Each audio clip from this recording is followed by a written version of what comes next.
इतक्या पण रील्स मेनोपॉजवर आज महाराष्ट्रीयन कलनरी ट्रेजर्स या सिरीजच्या अंतर्गत आम्ही लोकांनी रिलीज केल्या।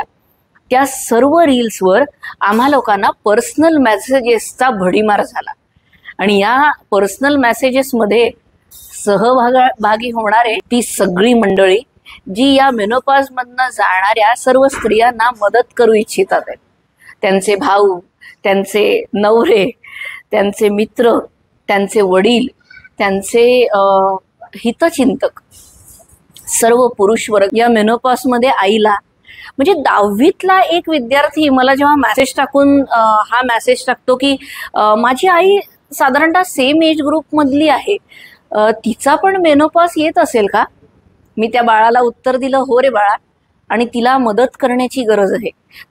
इमोशनल ब्लॉकेजेस असतील त्याच्यातनं तिला सहजरित्या बाहेर काढण्याची गरज आहे। तिला फिजिकल काहीतरी त्रास होत असेल त्याच्यातनं तिला सहजपणे अगदी साधे योगासनं करून सुद्धा बाहेर निघता येणार आहे। मी पडली पूर्ण ब्रह्म चालवणारी, त्याच्यामुळे मी सांगणार महाराष्ट्रीयन कलनरी ट्रेजर्स मधले आपले हरवलेले सगळे पदार्थ। आज त्याच पदार्थांपैकी 2 पदार्थ म्हणजे 2 आंबिली मी तुम्हाला सांगते आहे। आज्यांनी या आंबिली महादेवीचा प्रसाद म्हणून आपल्याला अनेक वेळा महालक्ष्मी थाळीमध्ये खाऊ घातला। आंबील म्हटलं का ज्वारी डोळ्यासमोर येते, म्हणजे महाधान्य डोळ्यासमोर येतं।